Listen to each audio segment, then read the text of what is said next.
Of course. Yeah, One, sure. two, Okay. three, let's go. Go.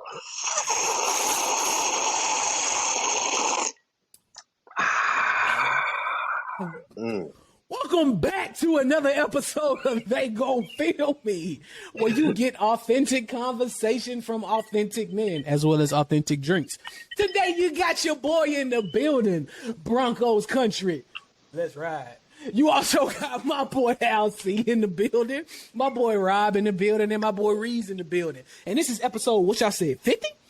It's The Big 50 5-0. We in that thing, but we wouldn't be this far without y'all showing love and support. So as we always say, don't forget to like, comment, subscribe, share this video so your mama can see it, your daddy can see it, your auntie can see it, your uncle can see it, your grandma can see it, your cousin can see it. Hopefully Russ can see it, unlike he did KJ Hamler. Hopefully the other Russ can see it, unlike he don't see the rim. And we finna get into this episode. Y'all boys ready? Let's get it. Sir. Hey. Well, we starting off with the controversy that everybody has seen, everybody has heard about. And light-skinned brothers, the light-skinned community, we took a step back with this one. So we had Draymond Green leading with the left, connecting with the right, and putting that boy Jordan Poole to sleep. Jesus. If y'all saw the video, man, it was a tough watch. But y'all tell me, how y'all feel about the overall ramifications of Draymond Green doing what he did, and what y'all think what y'all think the outcome should be as well? It's to me it's two parts though, because when you first heard it, there was no video to go along with it. You just went, hey, there was a fight at Warrior practice. Draymond Green punched Jordan Poole. Everybody thought, oh, okay, hey, fights happen. But then, as we all oftentimes see, like we say all the time, like what happened with the Ray Rice situation. When you hear it is one thing, but when you actually see the video, it's something totally different. When you watch that video, it made the whole situation look way more. It looked bad. It just looked bad all around, with Draymond supposedly being a team leader, being a quote unquote emotional heartbeat of the team, to punch a teammate out like that. It's sound like he's still a leader. He leads with his right. he leads from the front, you know. You lead with them emotions, all right. That look bad, brother. I ask y'all though, man, if y'all on a team, like we on a team, and you know what I'm saying. I'm gonna be honest, man. I'm gonna be honest with you. At first, when I saw the video, when I heard it, right, I'm like, okay, fights happen at practice. Fights used to happen at football practice all the time. Fights used to happen at basketball practice. Like, I was used to seeing it. And I'm not even gonna lie, my first thought, me and you talked about it in the group chat, Rob. My first thought initially was like, bro, it's a fight. He pushed Draymond. Yeah, Draymond shouldn't have walked into his space, but he still technically put his hands on him first. So Draymond got to react. But then when I listened to some of the responses from people like Steven Jackson, from other players that have played in the league, or analysts and stuff like that, my biggest thing is like, okay, Draymond, you're a leader, right? That's the biggest thing. You, Steph, and Clay have been here for the last couple years, right? And you supposed to be the leader of the pack. You're the glue guy. You're the thing that makes everything work. Even though we're not expecting you to come out and average this many points per game, you're the inspirational leader. You're like Richard Jefferson for the Cavs the year that they won. You're the inspirational leader. You bring the fun to the locker room. You bring the intensity to the locker room. You make everything gel. So when you do that, it's like you break that trust. And then when you think about, even though we can get into the whole person leaking it within the group, within the organization. That's another issue. I wonder how much that man or woman got paid to leak that video. You know what I'm saying? But when you think about like the ramifications after, you saw me making jokes in the beginning, and then you see jokes and puns all over social media. It's like, now Jordan Poole has to deal with that. Jordan Poole's family has to deal with that. Jordan Poole's friends have to deal with that. Seeing their boy get, put to sleep, quote unquote, not to make a joke out of it, but seeing their boy get put to sleep like that, it's not cool. Because when you see the hook, it's like, God damn, when I stepped back and looked at it like the third or fourth time, I'm like, it really wasn't that necessary to go to that length. He came over looking like he wanted to punch that nigga. Like he looked like he leaned in so that he could say that he put hands on him, and then he hit that nigga.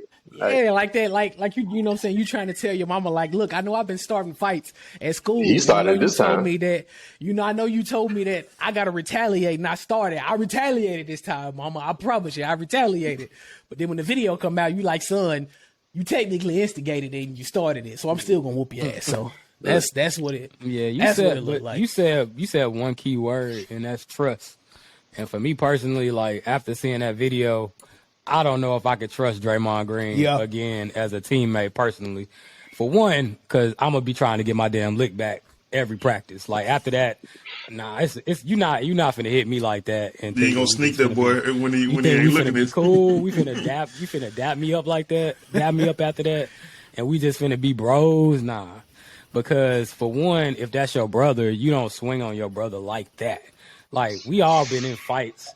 We didn't all, you know what I'm saying? Like, and I'm sure we done been in fights with our brothers or our friends. We've had some kind of altercation, but that video to me, that's like how you swing on your ops or somebody that you just don't like you hate. Like it's like he pushed him, and Draymond's instant reaction was, "I'm about to lay this nigga to sleep." Like that's it. Like he was just like. And for me, it's like, how do you not have control of yourself more than that? You know what I'm saying? If this is your teammate, you're the leader of the team, y'all are in practice, how do you not have more control of yourself? And that's just been a recurrent thing with Draymond. He just doesn't. Like even when you look at how he plays, I know that's a good thing for the team, but it's like trying to lock a lion in a cage, and then you want to have.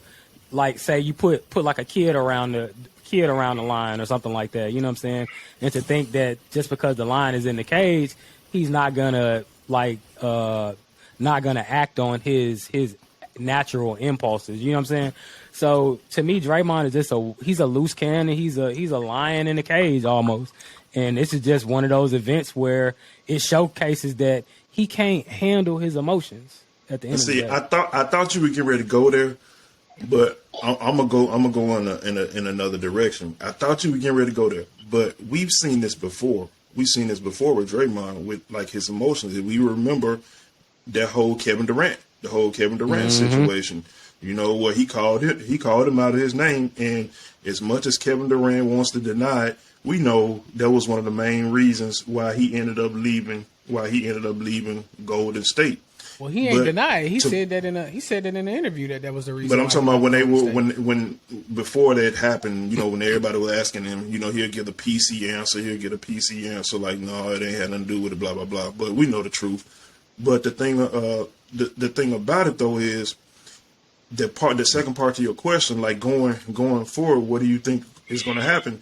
At some point, like Reezy said, he's a loose cannon. You have to do a cost analysis and be like, hey, are we getting a return on our investment? If you look at the statistically, he's not worth it.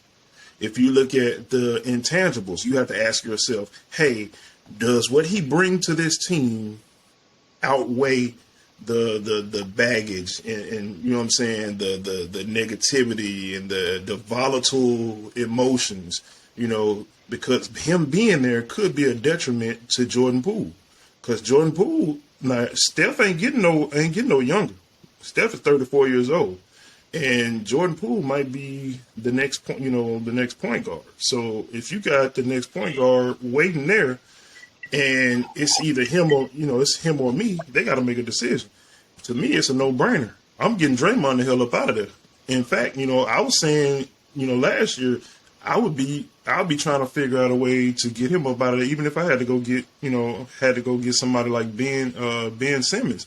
But you have to do, like I said, a cost analysis and be like, is he really worth it to pay him the kind of money that he's trying to command, is he really worth the headache to go along with that? And to me, I don't think he's worth it. That's just me. I mean, I don't know. think he's worth it.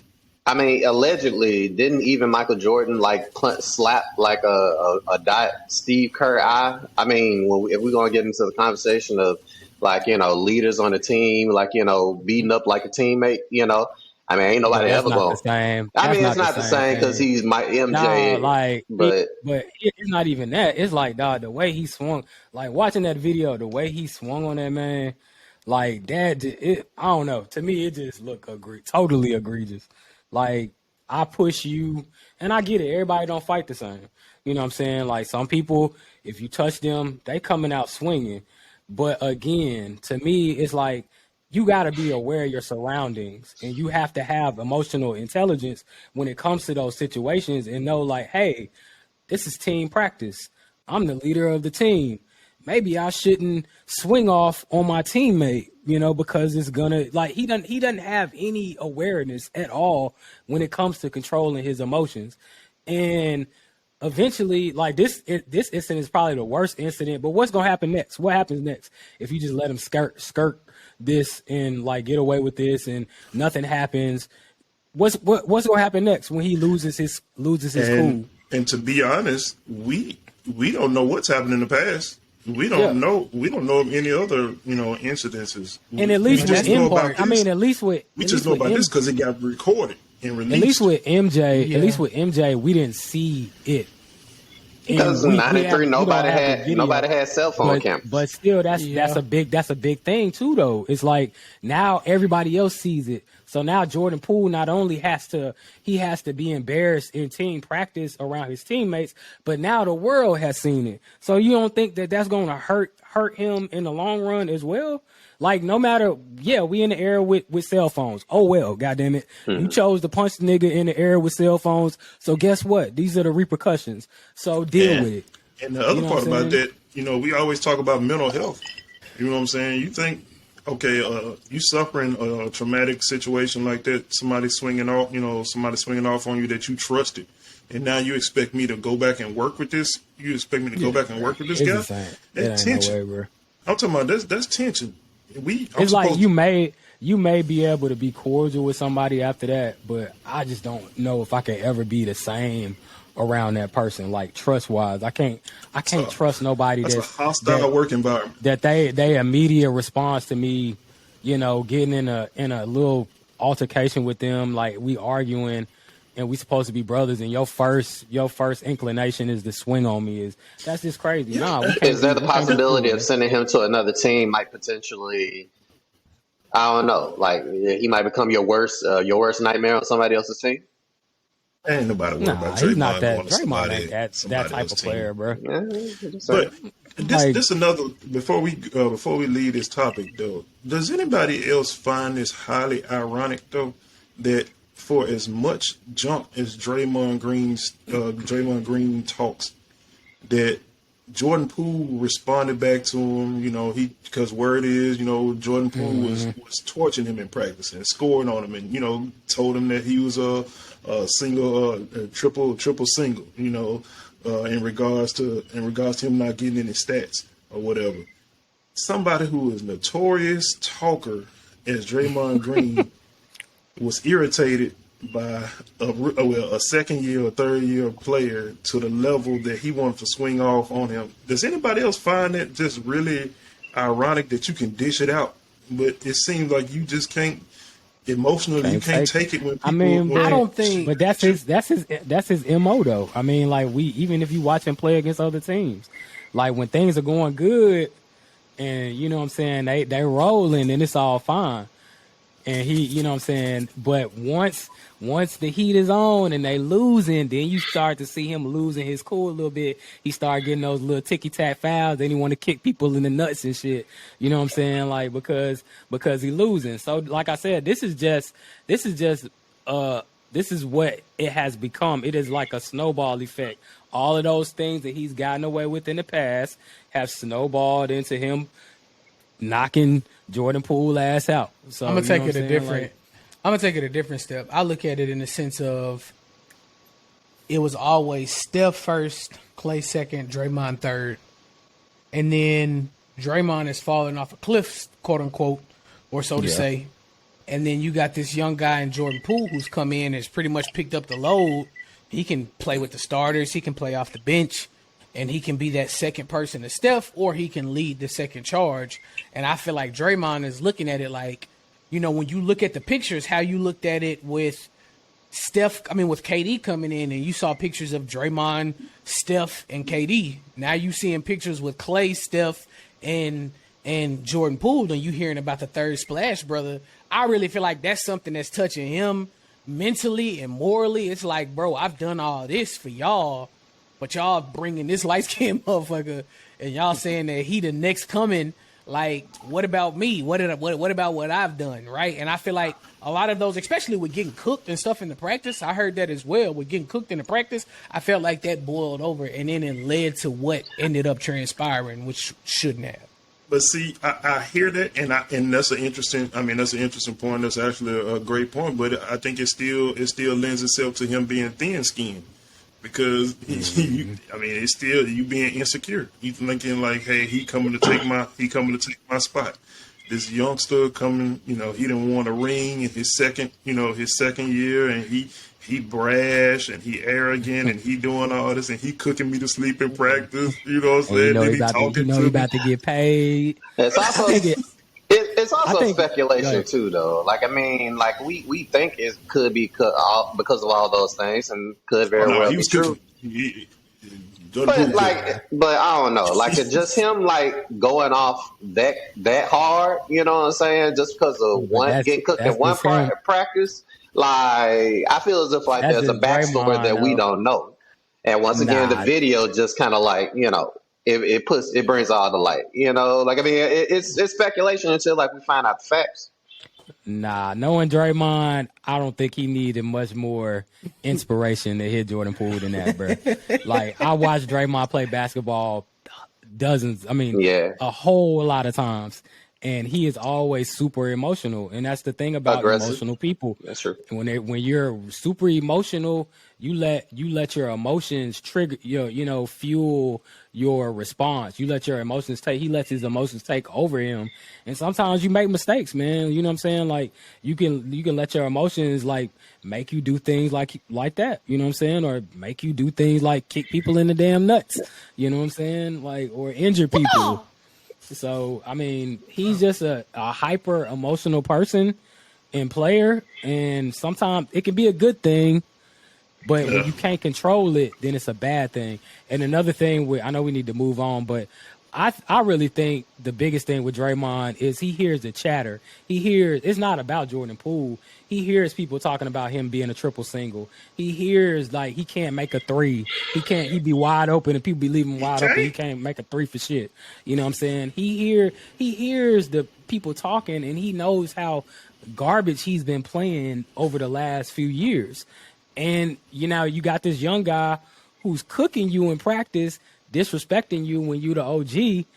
Yeah, I mean, it's gonna piss you off. You know what I'm saying? I think like you said, MJ, Kobe, all of them would have been pissed off by that. But at the same time, when you're a leader, you have to learn how to control your emotions. And it's a ton of different ways he could have went about that situation than just teeing off on a nigga after a little altercation. You know what I'm saying? He could also channel the energy into making a damn 3-pointer and free throws. Yeah, get better. Well, we'll see. He said that he was going to take an indefinite. He was going to step away for like a bit. So maybe step away to the 3-point line. Boy gonna come back like Ben Simmons. What that boy DeMarcus Cousins say? He shoot like he got a backpack on. backpack. Moving on. Yeah, moving on. So moving right along. Georgia Senate candidate and ex-football player of one of the most mediocre teams in the NFL, the Cowboys, Herschel Walker. He is in the news right now because apparently, he allegedly has asked one of his former girlfriends to get an abortion several times, which probably wouldn't be a big thing. You know, I mean, it ain't like the first time an athlete has had a poor pullout game. But, you know, apparently with him being a Republican, him Brittany being Renner. right, you know, apparently with him being like a conservative, like, you know, like he's been run on this platform, this holier than thou type platform, and everybody's calling bullshit on the play. So, what do y'all got to say about that, fella? His whole candidacy is a joke. I mean, let's Ain't be he in the real. South and wasn't he going for the ban against abortion? Man, fuck that nigga. Yeah. All right. So He supported Trump's wall. He's a Republican. He believes a number of outrageous theories. Let's keep it real. That dude's not a Republican. That dude's not a Democrat. He's not an independent. That dude He's a fucking moron. Yeah. That dude need to go through the concussion protocol. His brain fucked up. He might need to go. Anytime, I mean, if you heard him talk about, well, we get some of our clean air and mix it with some of China's air, and like, dude, what the hell are you talking about? The fact that him and Senator Warnock are so close in the polls is, I mean, it's just beyond me, and it shows you how crazy racism is. I mean, because they'll rather get a stooge, you know, somebody that they can just prop up, Porch an monkey. idiot, a buffoon, whatever you want to call them, somebody that they can just prop up and be Alabama like, hey, Moon Cricket. he's the Republican nominee, and he's a black man, so blacks for Republic. I mean, like, dude, come on. What's 2 + 2? Jello. Like, bro, the dude cannot really conjugate a simple sentence, and you want to make this guy a senator. Like, he probably couldn't tell you the Bill of Rights.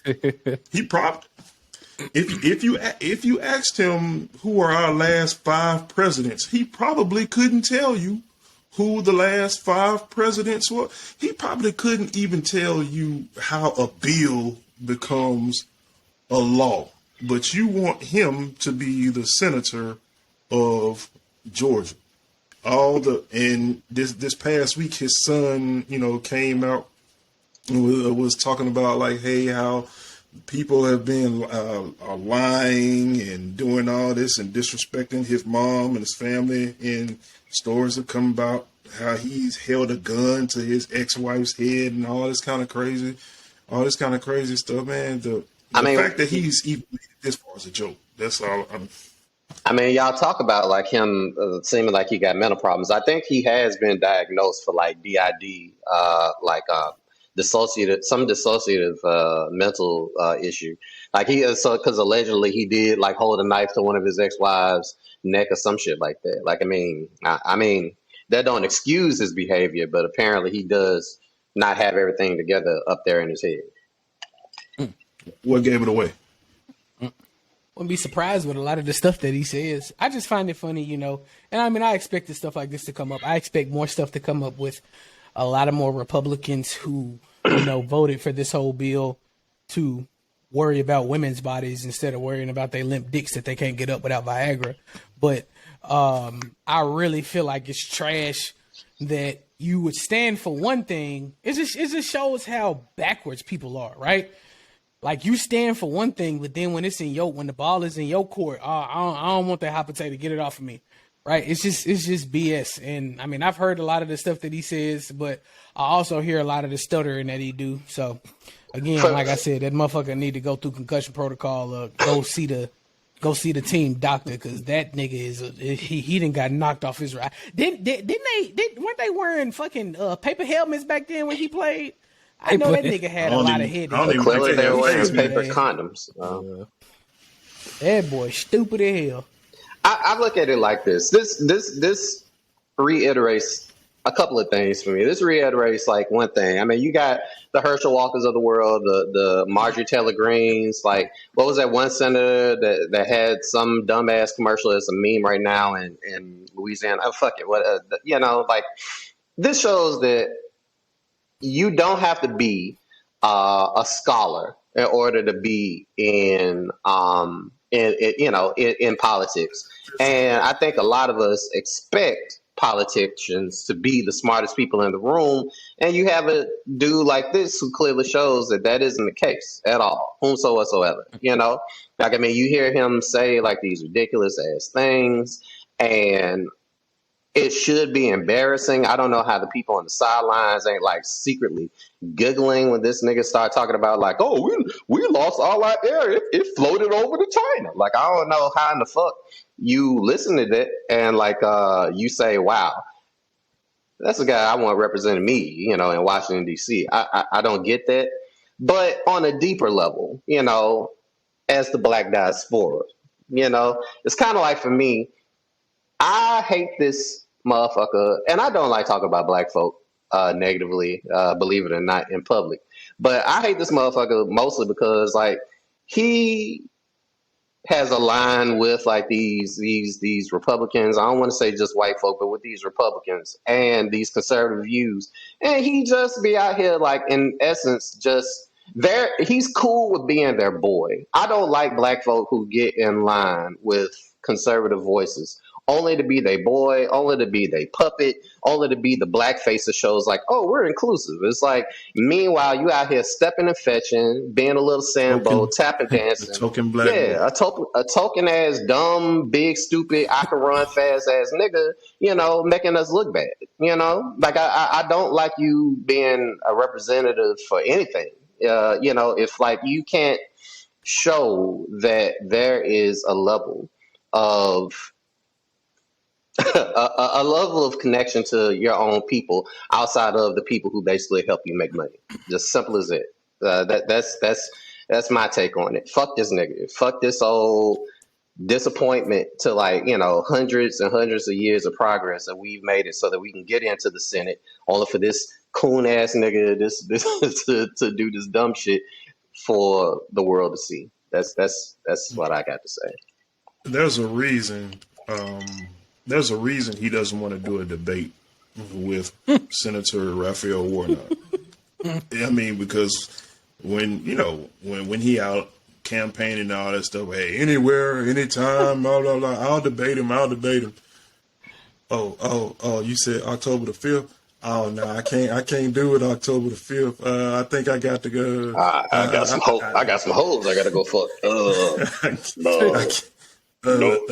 I think I'm gonna need the questions. I'm gonna need the questions in advance. It's always something, It's all, if it's not one thing, it's another, because you're not qualified. You're not qualified for the job, and you really embarrassing. You embarrassing yourself, and as LC, he was a little rough, but I mean, hey, sometimes you gotta call a spade a spade. No, he but wouldn't. you embarrassing. I mean, you embarrassing as a race. I mean, as a black people, you embarrassing. You're just an embarrassment, period, man. Some people, to be honest, are better seen and not heard.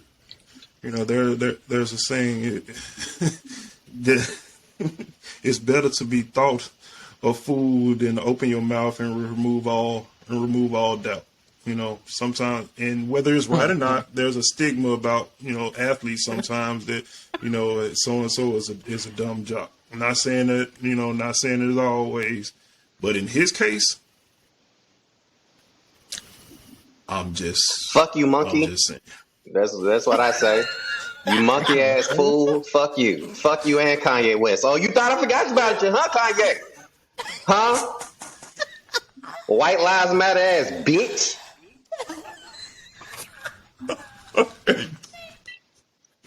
Put that on your jersey, Herschel. Wouldn't want to wear all whites on Sunday, dude.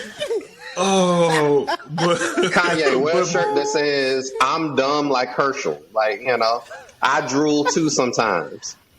Fuck y'all. You know what? Fuck these niggas who got like I mean, maybe he do got like mental issues, you know, but fuck these niggas who got mental issues and trying to hide behind this shit to like excuse them for like when they go off the rails. Like fuck that. Fuck this nigga. At the end of the day, Georgia, though, you deserve that. Folks in Georgia that's listening to the podcast, please go out and vote. Because, I mean, I don't live in Georgia. We don't live in Georgia, but we really don't want Herschel Walker representing anybody. But segueing, they may feel like Charleston White, cuz they may want Herschel in there, so you never know. Man, oh my God, what happened to Herschel? But anyway, we moving on. We moving on though.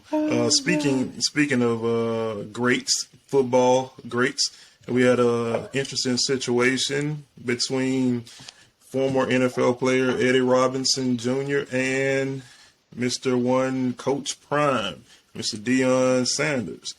You know, Saturday, Jackson State and Alabama State played a game that was hotly contested, and at the end of the game, the handshake, the congratulatory embrace didn't go as some thought it should.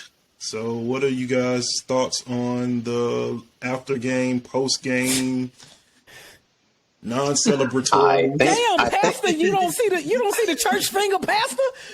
I think Chris has something to say on this one. I think Chris has to take the ball. Shit.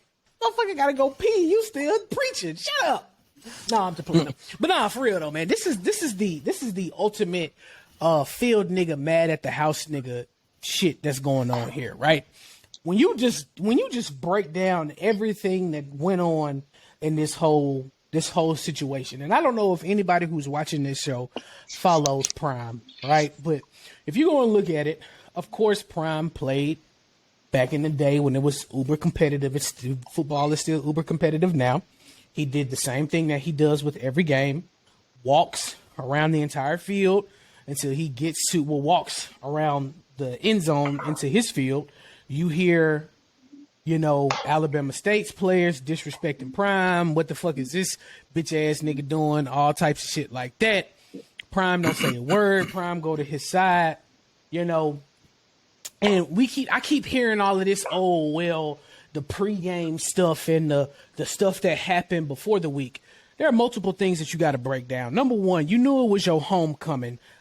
Last time I checked, during a homecoming week, aren't you supposed to schedule a weak opponent and not a strong opponent? Okay, you ain't got to answer because I know that's what you're supposed to do, right? So you could have, I'm sorry to say this, Rob, but they could have scheduled Valley. They could have scheduled anybody else, but they chose to schedule goddamn Jackson State, who has a lot of NFL talent on their team. So anyways, going on further from there, right? This is cyberbullying. You didn't have to say Valley. Whatever. going on from there, right? You talking about, the pre-week stuff and the pre-game stuff. Ain't that what players do, and ain't that what coaches do? Don't you typically talk smack? Like, do we not remember what Jimbo Fisher said? I mean, what Nick Saban said about Jimbo Fisher? Oh, and at the end of the game, didn't they dap up, show each other love? Even if it wasn't for that long, they dapped up and showed each other love, and they walked off of the field, right? You were beating them. I went back and watched the game after it played. I went back and watched it at midnight just so I could be ready for this segment right here. Okay, y'all were beating them. Y'all allowed them to come out at halftime and destroy y'all asses, and then you want to get upset at the fact that Prime beat y'all on your homecoming night. And then you want to talk about he ain't SWAC, he ain't this. That just seems like, even though that sounds like one of them jealous ass niggas in the hood, even though he done got rich and made it out the hood, he don't make the hood, right? So I'm going to get this nigga out of here. That was BS at the end of the day, no matter how you slice it, right? Because at the end of the day, who was looking at the SWAC? Outside of my SWAC graduates here, who was really watching the SWAC? How many primetime games did the SWAC have? How many NFL 5-stars in college did the SWAC get before Deion Sanders came to the SWAC? I don't think it was that many. And I'm not talking about back in the day when you had T.O. and you had, T.O. wasn't in the SWAC, but when you had Jerry Rice and you had Steve McNair, I'm talking about recently. What have you done for me lately? You have not had those players come out of the SWAC like you had back in the day, okay? So to come out and say he ain't SWAC, that just sounds like a jealous ass motherfucker that's like, look, I know he done came in and he done did more for the SWAC than I've done, but F him. He ain't me. He ain't been here that long, and it's BS. You wouldn't have been on ESPNU if it wasn't for Deion Prime. So shut your dumb ass up. And then number 3, you can sit here and say that you can't shake up and dap up Deion Prime, but you get blown out 42-7 or 42-3, whatever the score was, by Chip Kelly, a white motherfucker for those that don't watch football, and you could go give this motherfucker a hug. You look more like Herschel Walker than a motherfucking HBCU representative, SWAC representative motherfucker. So you need to shut up, Eddie. Ain't nobody coming to see you, Eddie. They came to see Prime. Everybody came from Jackson, Mississippi to Alabama to see Prime, not fucking Alabama State with your broke ass, with your punk ass. You skank, you wench, hoe ass in, you hoe ass in the field ass nigga. Go pick cotton, motherfucker. Don't get upset because he in the house making tea and your bitch ass in the hot ass sun getting darker. You silly sap back boy. Y'all talk. Y'all done got me heated. My goddamn tequila getting watered down. I done got spit on my screen. So I have a slightly different take. It's somebody who ain't got skin in the game, like on this one. And definitely hasn't had quite the same drink as, my brother Chris has had. I just look at it like, I can only observe and hear what, Eddie had to say after the game. And if he took it as disrespect, he took it as disrespect. And I kind of understand that personally. Do I necessarily think that he did the right thing? Do I think he maybe went a little bit too far with the dap up and made it a little bit more visible than it needed to be? Probably. But I can understand disrespect getting, shown out.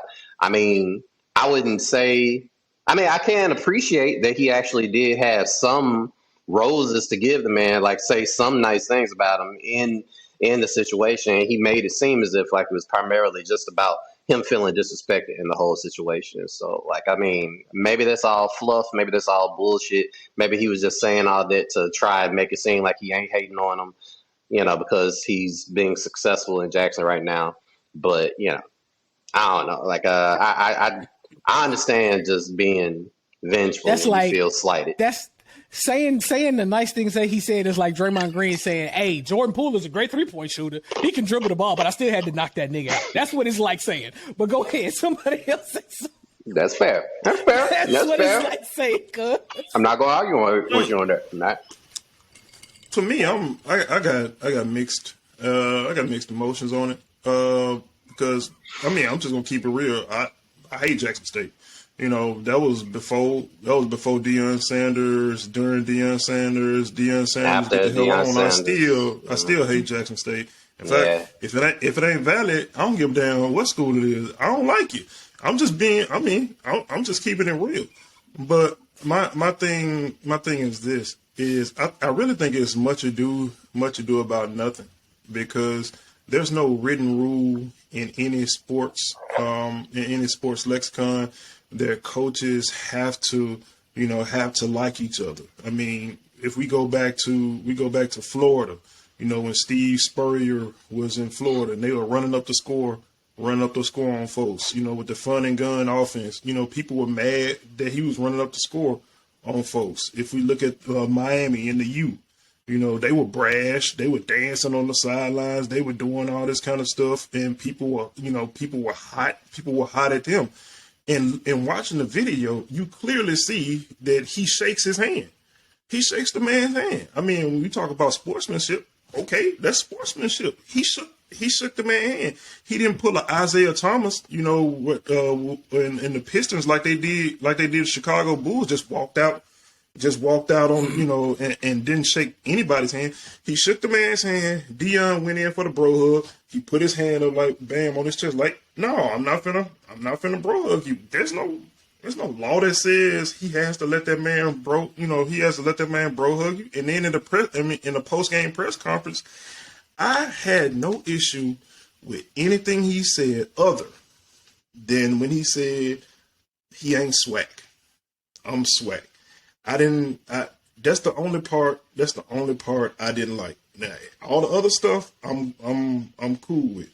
The only reason I say that is because when you're trying to grow a conference, you're trying to grow, you're trying to grow whatever, you don't want to be exclusionary.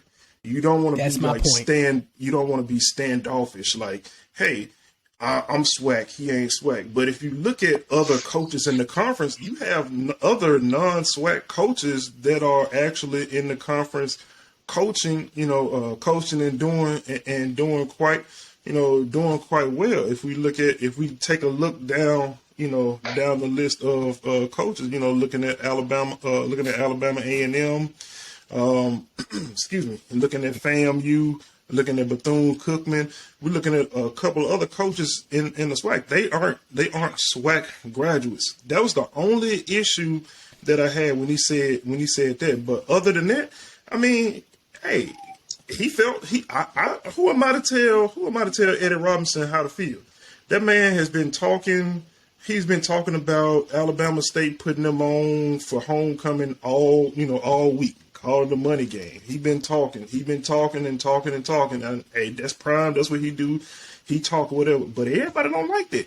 Everybody don't get that. And Eddie Robinson is one of them folks that just don't get that. Everybody, and he said it.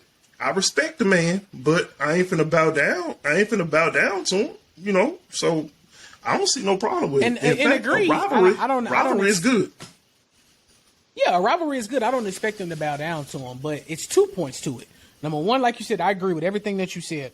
I don't have a problem with him not bro hugging him and anything like that. That's perfectly fine. My biggest issue is you get blown out by USC, a historic white college, and you don't have a problem with bro hugging these folks, but you don't want to bro hug Prime, and you solely date it back to saying he ain't SWAC, I'm SWAC. That just sounds like jealousy. That's what it sounds like, and it sounds like you're upset that you got beat. And then if we go back to last year when Prime first got there and Alabama State beat them, did he not put Prime on the phone? Did they not put, well, not him, personally, but did Alabama State not put Prime on the phone, on the Jumbotron whenever he was in the draft, on when they beat them in Alabama State last year? That was no problem then, but then we have a problem with it this year when you get beat during your homecoming. So, you know what I'm saying? Like, this is his first year of coaching there. So, I mean, I guess he can say what y'all did. Fine, but at the same time, when you sit there and you look at how he handled it after the fact, I don't want to hug you, no, this and all that, and then you get out there and you say what you said. He ain't SWAC, I ain't SWAC. That really diffuses everything else. It just makes it seem like it's more personal. Yeah, it makes it seem like it's more personal. When you sit up here saying he ain't SWAC, I'm SWAC, it makes it seem more personal than just he beat me in a game. It makes it seem like, man, look at this motherfucker coming from the NFL and he bringing all this attention and he got Jackson State and man, fuck this nigga, man. I ain't worried about it. Like that's exactly what it makes it seem like when you get out there and you say the things that you said. So yeah, I mean, I think I'm more so lean towards Rob's opinion on this subject, because I saw the video and I'm just like, this is what people are upset about. Like, I'm seeing all this outrage and people all upset and mad. I'm like, dog, y'all, I mean, what was so bad about that? It really wasn't anything bad about that to me personally. He just didn't want to hug the dude, and that's fine. I mean, you could say it's not sportsmanlike. You could say that, he should have embraced him, but like Rob said, I don't have to hug you if I don't want to. You know what I'm saying? I dapped you up. I was respectful, and I just said, I just put my hand up like, hey, I don't want to hug you. You know what I'm saying? But then like to the point of him, it did kind of come off as jealousy when he made that SWAC comment. And I feel like it's just because, Deion is getting the most notoriety, but he is Deion. I mean, what do you expect? I mean, he is Deion Sanders. He's gonna get the notoriety because he's been a superstar in the NFL, and then not only that, he was a star and he was an analyst for football after his career. So he's been in the game. He's been doing things to warrant this success and this attention that he's receiving. And he's a good coach. I mean, at the end of the day, and a good recruiter. So what do you expect? You know what I'm saying? Like, he's gonna get media attention. So I feel like, you know, I don't want to see the SWAC become divisive towards Deion Sanders, because he is trying to do something good for HBCUs and, you know, this conference as well. So I just hope that, you know, in the future, you know, you can be a rival, but like, let's be a rival in a tasteful manner. You know what I'm saying? Especially within the black community, because I feel like that's what we start doing. When somebody else doing something big, we want to tear them down. Like, we want to try to say, oh, nah, nigga, you ain't that good. You ain't da-da-da-da-da-da-da. You know what I'm saying? Because it ain't us. But it is y'all, because y'all are involved. Y'all are in the SWAC. Embrace the name. Y'all are come up together. Like, we got to stop all this divisiveness towards one another and this animosity, because at the end of the day, it make us all look stupid. It make us all look, they already think that we aggressive and we, you know what I'm saying? All we want to do is fight and kill one another. And then here you go in the media talking down on your brother. Like, come on, man. Like, let's be better. Let's big up one another. You know what I'm saying? And stop. I know it's a competitive sport, but at the end of the day, like, this is more than football. This is about shining the light on black colleges, all black colleges, and propping them up and getting notoriety for us as a people. So, you know what I'm saying? That's all I got to say about that. But anyway, you know what I'm saying, on the lighter note, we're going to move into, you know, one of our favorite topics here at They Gon' Feel Me Podcast, and it is the best thing that we've seen all week. So, fellas, you know what I'm saying, what is the best thing that you've seen all week? I will definitely say that the best thing, before somebody steals it, the best thing that I have seen all week, was... I just watched that shit this morning, too.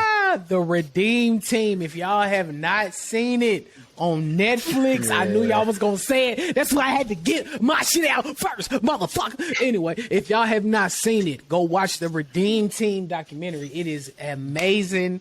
It showcases, really, I'm not even gonna lie, man, I'm a big LeBron fan. I'm a big LeBron fan, but it really showcases the killer instinct that boy Kobe had. It showcases how great he was, and I going back and watching it, I don't understand how people can't even have him in his top 5. I don't give a fuck if he did, you know, steal a lot of Jordan's moves and all of that stuff like that. Dude was great, and he brought a different competitive nature to the game. It showcased a lot.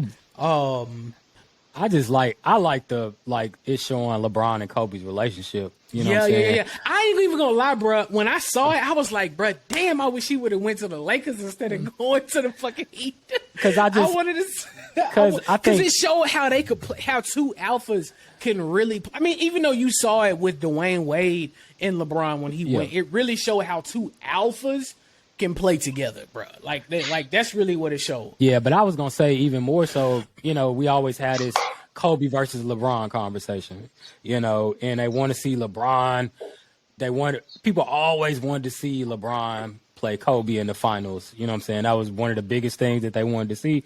But to see their brotherhood and see how close they were to one another, and how LeBron was able to kind of Kobe, how they was so it was such a contrast between their personalities, but with them together, it kind of made this like cohesive one, like this, like Ultron damn near. Like they came together to fucking form like this force that was unbeatable. You know what I'm saying? So I love seeing their relationship. I love seeing like how LeBron tried to make Kobe laugh and bring out that human side of him, because he was always so dark and just so closed off. But he actually, you know, lightened up and became more fun. So I love seeing that dynamic. And just the whole story was just dope. You know, seeing the history of the USA basketball team. And another thing about this is I love how it showed how we as Americans think we're better than everybody else, even when it comes to like sports. And it kind of showcased that, hey, you know what I'm saying? Let's, I'm not going to say to stop saying that, but it's just like we have this arrogance about us. And to see other countries like take it as a challenge to beat us in these sports and stuff like that, and we take it for granted because we already feel like we're the best, we're the greatest, but to see how this team was formed and how they really wanted to make a statement, they really wanted to win, they really wanted to get back that pride of that Americans had before, it was really dope. But I just think that this really showcased how America views itself as the best of the best, when it comes to country. At the end, Kobe holding Gigi is gonna fuck you up. I'm gonna be honest with you, man. I don't care how many times I see it, how much I think I'm over it. I'm not. If you watch it and you get to the end and you see Kobe holding Gigi when they won the gold medal, it is gonna make you cry with that somber music in the background. It blends in so well to the great documentary. I'm not gonna even lie. Your boy teared up. Definitely. It was tough to watch. One of the best documentaries. Definitely a great documentary. I ain't gonna lie. When they even first mentioned his name, I said, I shed a couple tears, and he wasn't even really one of my favorite players because me and him fell out when he did what he did with Shaq. But for me, since Chris took mine, I'm gonna take somebody else's.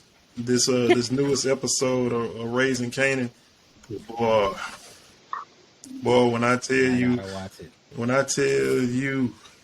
Courtney, she putting her foot off in this storytelling, and it answers the question of people. Well, I've always wanted to know, like, what turned Jukebox. Because when we see Jukebox in regular power, like she's like a maniacal, like really like just aggressive and like just almost crazed. You can start seeing now where she got that, where that edge from. And I'm not gonna spoil it for those of you all who haven't seen it. I'm just gonna say her mom and her mom's church is wild.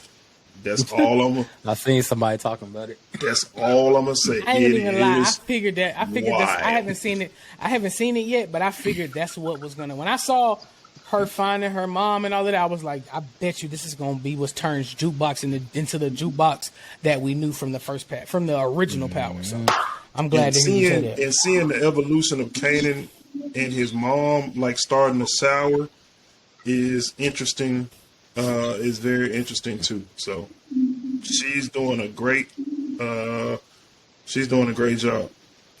I guess one of the best things I've seen is Another Year. You know what I'm saying? My birthday Happy today. birthday to the boy Reezy.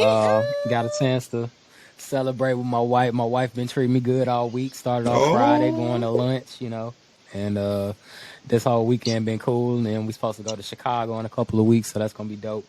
But the best thing that I've seen as far as like movies, I'll say Intergalactic. It's a movie. I've been wanting to watch it.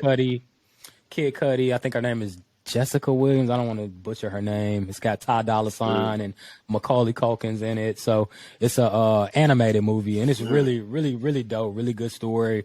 Me and my wife watched it this morning, and I've been wanting to see it because people have been talking about it. And I'm already a Kid Cudi fan. I love Kid Cudi's music, so I just wanted to watch it. And the dopest thing about it is how the soundtrack interacts with the movie, and I just think that the way that they told the story is just so dope. So I mean, if you got time, it's on Netflix, man. Go check it out. It's really, really good movie. Yeah, I've been watching it, seeing the trailers for that too. I thought it was going to be dope. So like, I'm glad you gave me the confirmation. Well, sticking with the trend, like best thing I saw all week was on Netflix as well. I'm a political humor kind of guy, and so it's called The King's Jester with Hassan Minaj. I'm going to mess up his name so bad, but like, yeah, just him talking about kind of like his life with his family and politics and the shows that he's been on. Really funny. I like his brand of comedy because he also uses graphics to kind of intermingles it with his set. And if you've watched any of his shows, him on the Daily Show, the Patriot Act that he used to have on Netflix, he's a really talented comedian, and I really enjoyed it. Well, I think it's safe to say that brings us to the end of this episode. Y'all hear it if you're watching the end of this show. We appreciate you all for staying tuned this long. Oh, yeah. And of course, as we always say, if you have not already done it, share this video, like this video, comment, subscribe, all of those things, so everybody can see it. You feel me? Put SWAC in the comments. Put SWAC in the comments if you made it this far. Put SWAC for Jackson State, because we don't give a fuck about Alabama State. Put Herschel Walker as a bitch in the comments. And Kanye loves white people. Let us know you made it. Let us know you made it to the end of the video. Just put SWAC in the comments. Kanye West doesn't care about black people. Put that in the comments. Hey, Alston, you still got some sauce in your glass? I do not. I Hey, go ahead and go sauce up, because we're gonna close out the show the way we gonna sauce up. Go ahead. Oh shit. No. Oh, no mas. Oh, Herschel Walker. Herschel Walker. I'm trying to run like you, my dog. Hey, I just got the whole box. I learned that from a Mexican I work with. Hey, shout out to the Mexicans for teaching me bad words. But as we always say, if you did not feel us this time, I guarantee you gonna feel us the next. You ready, my boy? You ready? Oh yeah, I'm ready. Yeah. You got it. Come on. Let's do it.